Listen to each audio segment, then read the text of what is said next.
আসসালামু আলাইকুম। Study with Shaon চ্যানেলে আপনাকে স্বাগতম। আমি মোহাম্মদ শাহাদাত হোসেন শাওন। আমার এই চ্যানেলে আপনাদেরকে ওয়ার্ডপ্রেস ব্যবহার করে step by step website building শিখাচ্ছি। পার্সোনাল ওয়েবসাইট হোক, বিজনেস ওয়েবসাইট, ই কমার্স বা এফিলিয়েট যে কোনো ধরনের ওয়েবসাইটই হোক, আপনি টিউটোরিয়াল গুলো ফলো করলে আশা করি আপনার নিজের ওয়েবসাইট নিজেই বানাতে পারবেন। তো ভিডিওগুলো না টেনে পুরোপুরি দেখবেন এবং কোথাও যদি আপনাদের কোনো সমস্যা মনে হয় বা কোথাও যদি আপনাদের কোনো ইনকোয়ারি বা জানার কিছু থাকে আপনারা কমেন্টে আমাকে জানাতে পারেন। তো আমাদের গত ভিডিওতে আমরা কি করেছিলাম যে কয়েকটা পেজ বানিয়েছিলাম। পেজগুলো কি ছিল? About page, affiliate disclosure, contact, terms of use এবং কয়েকটা পোস্টের মধ্যে কয়েকটা ক্যাটাগরি এড করেছিলাম। ক্যাটাগরি কি ছিল? এসএসসি ক্যাটাগরি, যেহেতু স্টাডি উইথ সাম চ্যানেল, এখানে স্টাডি রিলেটেড পোস্ট গুলো দিব। তো এইচএসসি টপিক গুলো দিব, এসএসসি টপিক গুলো দিব, ওয়েবসাইট বিল্ডিং নিয়ে কথা বলবো এবং ওয়ার্ডপ্রেস নিয়ে বাকি ওয়েবসাইট গুলো দিব এবং বেসিক ওয়েবসাইট সম্পর্কেও কিছু তথ্য এখানে দিব। তো যাই হোক, আজকে এর পরবর্তী পর্যায়ে আপনি সরাসরি এখানে চলে যাবেন, অ্যাপিয়ারেন্স, থিম কাস্টমাইজেশনে চলে যাবেন। এখানে আমরা এক্সট্রা থিম ইউজ করেছি। তো আপনি অন্য থিমও ব্যবহার করতে পারেন, তবে এক্সট্রা থিমটা আমাদের জন্য সহজ এবং বিশেষ করে যারা নতুন তাদের জন্য এক্সট্রা থিমটা ভালো। এক্সট্রা করে কি, কোনো অপ্রয়োজনীয় ফাইল তৈরি করে না। অনেক থিম আছে দেখবেন কি, আপনার মিডিয়ার ভিতরে দেখবেন অনেক ফাইল তৈরি করে, আপনার ওয়েবসাইটটা আগেই লোড করে ফেলে।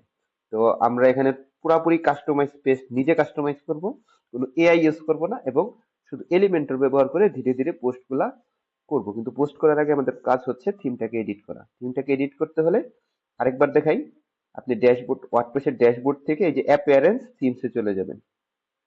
এই যে দেখেন, অ্যাপটা ইনস্টল করা, কাস্টমাইজে দিবেন।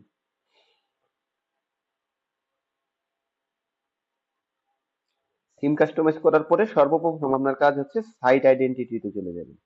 তো আপনার সাইটের একটা আইকন দিতে হয়। আমি বলেছিলাম যে এইখানে দেখবেন যারা ওয়েবসাইট ডিজাইন করে উপরে একটা আইকন, যেমন এখানে ফেসবুক আইকন দেওয়া, এখানে ইউটিউবের জন্য একটা প্লে বাটন দেওয়া, ওই যে হোস্টিঞ্জারে এইচ দেওয়া, গুগলের মধ্যে এম দেওয়া। তো তদ্রুপ আপনার একটা সাইট আইকন দিতে হবে, এটা আগেই বানিয়ে রাখবেন। এবং আমরা যে এই স্টাডিও সায়নের আইকনও বানিয়ে রেখেছিলাম, এটা আমরা এখানে সিলেক্ট করি।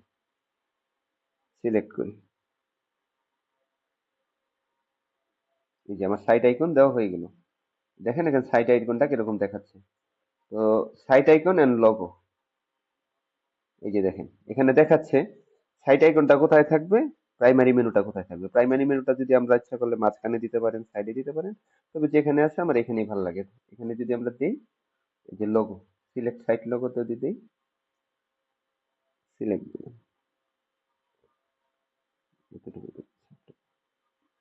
ছোট করে দিই,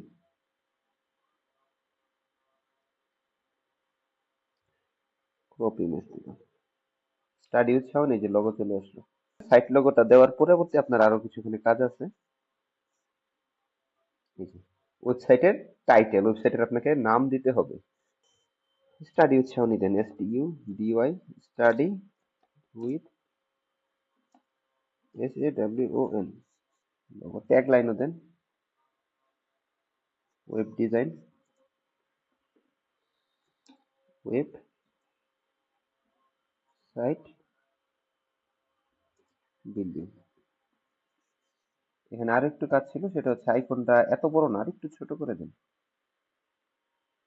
স্টাডি সাউন্ডটা ভালো লাগতেছে না, এটাকে আমি চেঞ্জ করি।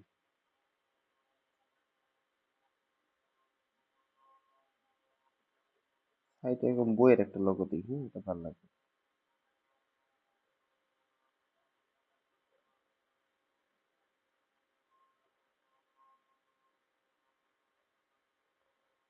এটুকু দেন,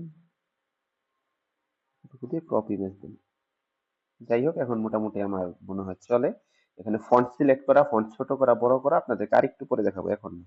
বলতেছে অ্যাস্টা প্রো আমার দরকার নাই, সাইট বিল্ডার আমি ইউজ করবো না, ম্যানুয়ালি 100% ম্যানুয়ালি কাজ করবো। এখানে যতটুকু কাজ করেছি পাবলিশ দেন, আপনারা একটু কাজ করবেন আর পাবলিশে দিয়ে রাখবেন। তো প্রথমে আমরা কি করলাম, সাইড আইডেন্টিটিতে চলে গেলাম, সাইটটার একটা নাম দিলাম স্টাডি উইথ সাউন্ড, একটা আইকন দিলাম। এই আইকনটা দেওয়ার পরবর্তী কাজ হচ্ছে আপনি এখানে ব্যাক করেন। এই যে আমরা সাইড আইডেন্টিটিতে চলে গিয়েছিলাম। সাইট আইডেন্টিটির কাজ কি? ওয়েবসাইটের নাম দেয়া, একটা টাইটেল দেয়া, লগো দেয়া, কাজ শেষ। এরপরে আপনারা চলে আসেন এখানে হেডার বিল্ডারে চলে যান। বাকি কাজগুলো আমি দেখাচ্ছি, বলবেন যে সিকোয়েন্সিয়াল করা উচিত ছিল না। আপনারা হেডার ফুটার এবং মেনুটা যদি ঠিক থাকে, তারপরে আপনি আপনার বেসিক কাজগুলো করেন, ধীরে ধীরে সাইটটা আপডেট করেন। তাহলে এখানে দেখেন হেডারের মধ্যে আমার কি আছে, সাইটের লোগো আছে, মেনু আছে, একটা প্রাইমারি মেনু আছে। আমাদের এখানে মেনু বানানো নেই, তো আমরা অলরেডি মেনুটা কনফিগার মেনু ফ্রম হিয়ার দেন এখানে দেওয়ার পরে বলতেছে প্রাইমারি মেনু তো নাই আমার, তাহলে এক কাজ করি, ক্রিয়েট একটা প্রাইমারি মেনু ক্রিয়েট করি, মেনুর নাম দেই প্রাইমারি মেনু। প্রাইমারি মেনু নামে একটা মেনু আমি তৈরি করলাম। আপনি আরো মেনু তৈরি করতে পারেন। নেক্সট দিলাম, পরে বলতেছে প্রাইমারি মেনুতে অ্যাড আইটেম কি থাকতে পারে। প্রাইমারি মেনুতে আমি আপাতত এইগুলো দিব না, এগুলো আমার ভালো লাগতেছে না। এখানে দেখেন অলরেডি চলে গেছে যেগুলো ছিল। আমরা ক্যাটাগরিটা দিয়ে দিই, WordPress, website basics, HSC SSC, সেটাই দিলাম আমি। বেসিকটা উপরে দিবা, এখানে ভালো লাগতেছে না। হ্যাঁ, ব্যাস এই যে দেখেন এসএসসি এসএসসি চারটা আমার তৈরি হয়ে গেল, পাবলিশ। তাহলে কি করলাম, আমার মেনুটা তৈরি হয়ে গেল। কালার দেয়া, ফন্ট দেওয়া, আমি বারে বারে বলছি এগুলো আমরা দিব, ধীরে ধীরে দিব এবং ধীরে ধীরে এই কাজগুলো আমরা শিখবো। আপাতত বেসিক কাজ কি, সাইট আইডেন্টিটি, সাইটের নাম দেন, লোগো দেন, তারপরে কি করেন একটা মেনু এড করেন, হয়ে গেল। তারপরে ব্যাক দেন, ব্যাক দেওয়ার পরে আমরা হচ্ছে ক্রিয়েট নিউ মেনু দিই, আরেকটা মেনু দিই, মেনুর নাম দিই আমরা ফুটার মেনু, নিচে একটা মেনু দিব, ফুটার মেনু দিলাম, নামে একটা মেনু দিলাম। এখানে নিচে একটা মেনু দিতে, এই যে ফুটার মেনু দিয়ে রাখলাম, নেক্সট দিলাম। এই ফুটার মেনুতে আমরা কি দিব, অ্যাড আইটেম দিতে হবে।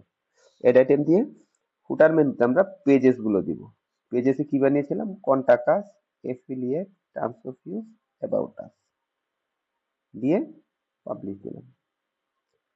এখন আমরা যদি ফুটারে যাই, দেখবেন ফুটার তো আমরা ডিজাইন করিনি, তাহলে ফুটারের মধ্যেও মেনু শো করবে। আচ্ছা, তারপরে ব্যাক দেন, ফুটার মেনুটা তৈরি করেছি, ফুটার কিন্তু তৈরি করিনি, যে ফুটার বিল্ডারে চলে যাবেন। আমরা ফুটারটাকে বানিয়ে আসি। এখানে দেখেন দেখাচ্ছে copyright 2024 study with Shawon by Astra theme. Setting এখানে টিপ দিবেন, এখানে চারটা না পাঁচটা দিই বা তিনটাই দিই। এই যে কপি বাম সাইডে চলে আসলো, বাম সাইডে চলে আসলে এখানে আমরা একটা মেনু দিব। মেনুটা কি দিব, ফুটার মেনু। এই যে ফুটার মেনুটা দিয়ে দিলাম, এই দেখেন চলে আসলো, বড় হয়ে গেছে না। তো বড় হইলে আমরা এখানে চারটা না দুইটা দিই,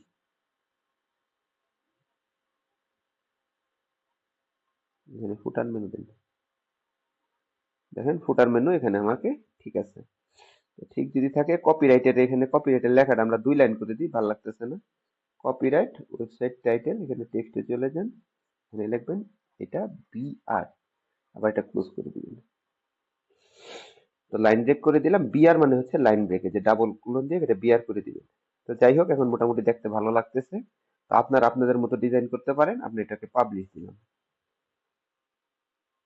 তাহলে আপাতত এতটুকু কাজ করেন, হেডার বানান, ফুটার বানান।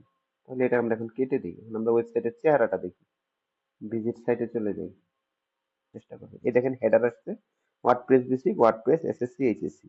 আর নিচে যদি যাই, এই যে কপিরাইট 2007 হোসেন, আমি এখানে কালার দিই নাই, ফন্ট দিই নাই, কিছু দিই নাই, সবকিছু আমি চেঞ্জ করবো। তিনটা কাজ করেছি, কি করেছি, সাইট আইডেন্টিটি, এখানে একটা লগো দিয়েছি, ওয়েবসাইটের নাম দিয়েছি, এখানে চারটা ক্যাটাগরি বানিয়েছি। বানানোর পরে এখানে চারটা page, contact page, affiliate page, এগুলো সবগুলা ধীরে ধীরে আমরা অ্যাড করবো। আর এখানে কপিরাইটেড একটা লেখা, এই লেখাটা আমরা লিখে রেখেছি, এটা এক্সট্রা থেকে নিজেই করে দেওয়া। তো এতটুকু কাজ সবাই করেন। তার পরবর্তী ভিডিওতে আমরা দেখবো কিভাবে সাইড বার বানাতে হয়, এবং সাইড বার বানানোর পরে আমরা কয়েকটা পোস্ট করবো, এবং পোস্ট করার পরে এর ব্যাকগ্রাউন্ড কালার, হেডারের কালার, ফুটারের কালার, এগুলো চেঞ্জ করবো। আমার এই ওয়ার্ডপ্রেস সিরিজে যা দেখাচ্ছি, আমি কিন্তু একদম জিরো বেসিক থেকে সিকুয়েন্সিয়াল দেখাচ্ছি। হঠাৎ করে যারা এই ভিডিওটা দেখতেছেন, আপনাদের কাছে মনে হতে পারে যে ওয়ার্ডপ্রেস অনেক কষ্ট, অনেক এলোমেলো লাগতে পারে, বা অনেক কঠিন লাগতে পারে, বা না আমার দ্বারা ওয়ার্ডপ্রেস হবে না, আমাকে দ্বারা ওয়েব ডিজাইন হবে না, না এরকম না। আপনারা ভিডিওগুলো সিকুয়েন্সিয়াল দেখেন, আশা করি আপনারা প্রত্যেকে, বিশেষ করে আমার যারা হার পাওয়ার প্রজেক্টের স্টুডেন্ট আছেন বা আমার কলেজের যারা স্টুডেন্ট আছেন, প্রত্যেকে তাদের ওয়েবসাইট বানাতে পারবেন। তো ভিডিওগুলো না টেনে সিকুয়েন্সিয়ালি দেখুন, স্টেপ বাই স্টেপ দেখেন। ধন্যবাদ সবাইকে।